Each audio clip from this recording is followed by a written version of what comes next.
नमस्कार दोस्तों, स्वागत है आपका हमारे चैनल विद्यालय ग्लोबल पर। दोस्तों, रशिया और भारत का रिलेशन इतना मजबूत है, चाहे रणनीतिक रूप से लीजिए या व्यापारिक रूप से लीजिए, हर रूप में रशिया भारत के संबंध अच्छे रहे हैं। चाहे आप इतिहास उठाकर देख लीजिए, रशिया हमेशा भारत के साथ खड़ा रहा है, भारत भी रशिया के साथ हमेशा खड़ा रहा है। चाहे वो सोवियत यूनियन का समय हो या आज के रशिया का समय हो, हर वक्त भारत और रशिया का संबंध मजबूत रहा है। लेकिन जो विदेशों की बात करें तो विदेशों की ऐसी बहुत बड़ी बड़ी शक्तियां हैं जो सीधे रूप से चाहती हैं कि रशिया भारत के संबंध समाप्त हो जाएं। चाहे वो तेल लेने की बात हो या उनसे हथियार लेने की बात हो, वो सारा कुछ रशिया उनसे शिफ्ट होकर अन्य देशों पर चला जाए और रशिया से व्यापार बंद कर दे, एक तरीके से रशिया को पूरी तरीके प्रतिबंधित कर दे। लेकिन अभी एक ऐसी खबर फैली कि रशिया ने पाकिस्तान को जेट इंजन दे रहा है, जिससे भारत में बहुत ज्यादा समझ लीजिए पॉलिटिकल टर्मोइल आ गया है। विपक्ष के नेता पूरी तरीके से आवाज उठाने लग गए हैं, सरकार से सवाल पूछने लग गए हैं, रणनीतिक रूप से सरकार को कमजोर बताने लग गए हैं कि पाकिस्तान का रशिया सपोर्ट कर रहा है। ये सारी तरीके की खबर आने लग गई हैं। अगर इन पूरी खबरों को समझें और सीरीज को समझें तो आपको समझ में आएगा कि आखिर रशिया भारत के साथ है या नहीं है। ये बात पूरी आपको अभी समझ में आ जाएगी। अगर हम वही खबर की अगर बात करते हैं तो जो विपक्ष के नेता हैं, विपक्ष के नेता जयराम रमेश जी, विपक्ष के नेता विपक्ष के नेता जयराम रमेश जी हैं। इन्होंने सोशल मीडिया के माध्यम से, एक्स का सोशल मीडिया था, उसके माध्यम से उन्होंने बात बताना शुरू किया कि रशिया ने जेट इंजन प्रोवाइड कराना शुरू कर दिया है। और जब जेट इंजन प्रोवाइड कराना तो इन्होंने अपने सोशल मीडिया हैंडल पे जो डाला वो नव भारत टाइम्स का एक आर्टिकल था। उसी आर्टिकल को बेस बनाकर उन्होंने सरकार से प्रश्न पूछना शुरू कर दिया। और सरकार से प्रश्न क्या पूछा कि JF-17 जो कि लड़ाकू विमान है, जो चाइना पाकिस्तान को प्रोवाइड कराता है, क्योंकि पाकिस्तान अपना कुछ नहीं बना पाता, वो चाइना से लेता है। लेकिन जो JF-17 लड़ाकू विमान है उसमें जो जेट इंजन लगता है वो चाइना भी नहीं बना पाता है, वो रशिया से खरीदता है। जो रशिया से खरीदता है तो उसमें RD-93MA इंजन, ये इंजन का नाम है, ये RD-93 यही लगता है। तो इसी की डिमांड है। तो इसमें वही बात उठी कि इसमें PL-15 मिसाइलें लग जाती हैं। ऑपरेशन सिंदूर के टाइम पे ये JF-17 जो लड़ाकू विमान है इसी का इस्तेमाल किया गया था। और हमारे जो सेना प्रमुख का नाम लिया गया कि हमारे जो एस जयशंकर जी हैं, वो अभी गए थे, सीधे हस्तक्षेप किया था कि ऐसी डील बिल्कुल भी मत की जाए। आप S-400 खरीद रहे हैं, Su-57 स्टील्थ फाइटर जेट विमान की भी बात कर रहे हैं आप रशिया से, उसके बाद भी रशिया ऐसे कर सकता है। आपको भी हथियार बेच रहा है, साथ में पाकिस्तान को बेच रहा है, ये कैसे हो सकता है? क्योंकि पाकिस्तान से हमारे अच्छे संबंध नहीं है।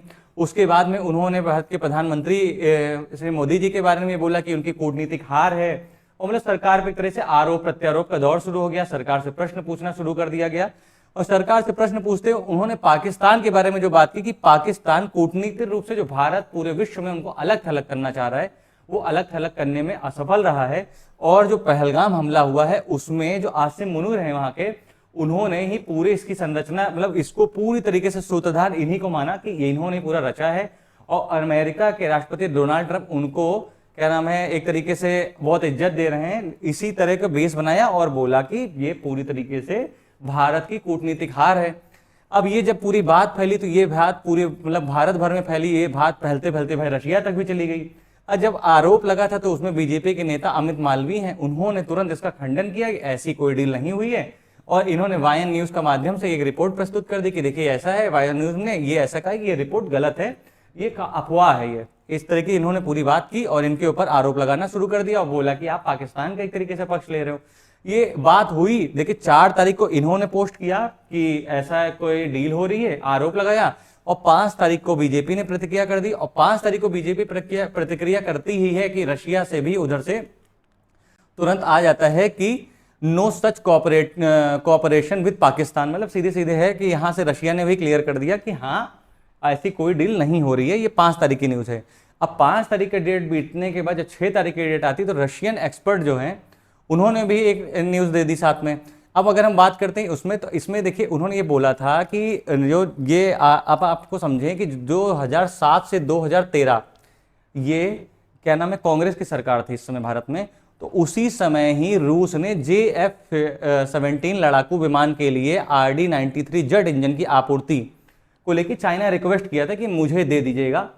और जब ये दिया था तो उसमें क्या नाम है, एक सहयोग, ये देखिए ट्राई जंक्शन था। इसमें क्या था, पाकिस्तान भी था, इसमें चाइना भी था, रशिया था, ये तीनों लोग मिलकर कर रहे थे।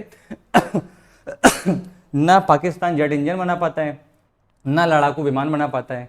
तो लड़ाकू विमान जो वो JF-17 है वो ले रहा है चाइना से, और चाइना जेट इंजन जो ले रहा है वो रशिया से ले रहा है।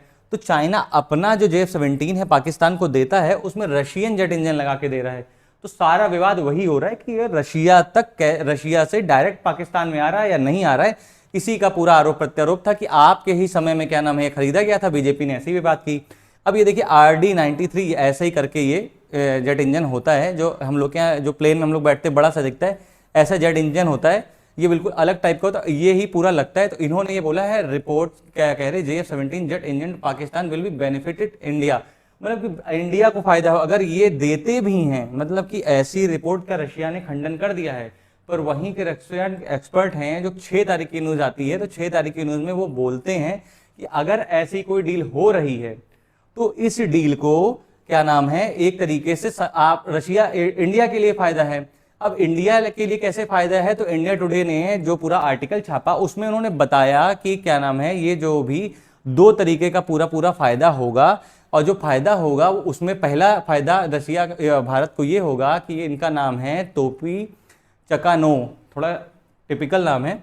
उन्होंने बोला कि सबसे पहला फायदा जो भारत को होगा कि चीन और पाकिस्तान अभी तक रूसी इंजन को बदलने में कामयाब नहीं हो पाए हैं। मतलब चीन और पाकिस्तान ने ऐसा जेट इंजन अभी तक नहीं बना पाए हैं जैसा रूस से वो खरीद रहे हैं। और दूसरा फायदा ये होगा कि नया विमान भारत के लिए परिचित है। परिचित कैसे है कि ऑपरेशन सिंदूर जो हुआ था, उस ऑपरेशन सिंदूर में JF-17 जो विमान है उसको गिराया था। हमारे एयर चीफ मार्शल जी हैं जो उन्होंने बताया था कि देखिए 12 से 13 पाकिस्तान जेट गिराए हैं, जिसमें से अमेरिकन F-16 है, लेकिन ये देखिए चाइनीज JF-17 2 स्पेशल एयरक्राफ्ट गिराए हैं। तो चाइनीज JF-17 गिराया है। JF-17 आप गिरा चुके हैं, आपको पता है कि उसकी कितनी क्षमता है क्या है, इसलिए आपको उस चीज़ की कोई टेंशन लेने की ज़रूरत नहीं है। और यही देखिए JF-17 आपको सामने दिख रहा है, इन्हीं को ही हम लोगों ने पूरा धराशाही कर दिया था, पूरी तरीके से ख़त्म कर दिया था। अब अगर हम आगे बात करते हैं इसमें क्या हुआ था, तो उन्होंने इसके साथ साथ ये भी बोला था कि जब चीन ने पहले रूस से अपने JF-17 के लिए जेट इंजन जो है RD-93 की लिए अनुरोध किया था, उस समय अटल बिहारी वाजपेयी जी और ये मनमोहन सिंह जी, इन्हीं के कार्यकाल में ही आसपास ही ऐसी बातें हुई थी। जब ऐसी बात जब हुई थी पूरी तरीके से, तो इसमें भी भारत ने प्रतिक्रिया की थी कि इंजनों को पाकिस्तान को हस्तांतरित करने के लिए संभावना चर्चा हुई थी। पूरी चर्चा होने के बाद उन्होंने बोला RD-93 जो समझौता हुआ है इसमें ये पूरा व्यापारिक समझौता है, ना कि इसमें कोई भी टेक्नोलॉजी हम ट्रांसफर नहीं कर रहे हैं। केवल जैसे होता है कि आप टाटा की कार खरीदिए लेकिन टाटा के इंजन नहीं बनाने देंगे, आप कार ले सकते हैं या अपनी कार बनाइए, टाटा अपनी तरफ से इंजन केवल प्रोवाइड कराएगा। तो वैसे ही इन्होंने भी क्या किया है कि मैं केवल आपको जेट का इंजन प्रोवाइड करा रहा हूं, ना कि आप जेट इंजन बना सकते हैं, ना ऐसी को मैंने टेक्नोलॉजी दी है। ये बात उन्होंने की। इसके साथ जो अगली बात उन्होंने किया, उन्होंने बताया कि भारत के पास RD-93 ये 33 इंजन है, जो कि पाकिस्तान या चाइना जो भी JF-17 में यूज करता है उससे अच्छा और उससे उन्नत है। और उसके साथ साथ रशिया ने भारत को टेक्नोलॉजी भी साथ में देखिए, ऐसा नहीं कि सीधे खरीद हो गई है तो इन्होंने केवल जेट इंजन दे दिया, हमने पैसा दिया। भारत के पास इसकी पूरी टेक्नोलॉजी है, भारत इसको बना भी सकता है, ऐसी पूरी टेक्नोलॉजी है। तो उसी में यही बोला था कि RD-93 सौदा व्यावसायिक है। व्यावसायिक का मतलब कि सीधे खरीदना बेचने वाला है, लेकिन आपके पास क्या है कि पूर्ण प्रौद्योगिकी हस्तांतरण। प्रौद्योगिकी हस्तांतरण का मतलब होता है पूरी टेक्नोलॉजी का ही मैंने ट्रांसफर कर दिया है, इसलिए आपको ऐसी कोई टेंशन लेने की जरूरत ही नहीं है। उसी के साथ साथ बात करें तो ये देख सकते हैं कि MiG-29 है। उन्होंने बोला RD-93 इंजन जो है भारत के MiG-29 विमानों में इस्तेमाल होने वाले RD-33 का एक प्रकार है। मतलब RD-33 हमारे MiG-33 में यूज होता है, सॉरी MiG-29 में यूज होता है, लेकिन RD-93 उनके F-17 में यूज होता है। लेकिन RD-93 में थ्रस्ट ज्यादा है और उसकी जो टाइम ड्यूरेशन है वो केवल 2200 घंटे है। ये 2200 घंटे तक ही कार्य कर सकता है। लेकिन RD-33 जो है वो 4000 घंटे काम कर सकता है। पूर्ण रूप से आप एक तरीके से इनसे उन्नत टेक्नोलॉजी ही रखे हो। ऑपरेशन सिंदूर में तो आपने दिखा ही दिया था चाइना के कितनी टेक्नोलॉजी सक्सेसफुल है, अमेरिका के F-17 से कितनी सक्सेसफुल है, वो सब दिखा दिया था। क्योंकि हमारे यहाँ टेक्नोलॉजी कितनी भी सक्सेसफुल क्यों ना हो, लेकिन हमारे भारतीय जवान इससे भी ज्यादा सक्सेसफुल हैं। क्योंकि गाड़ी कोई कितनी कैसी भी दे दी जाए, चलाने वाले पे ही मैटर करता है।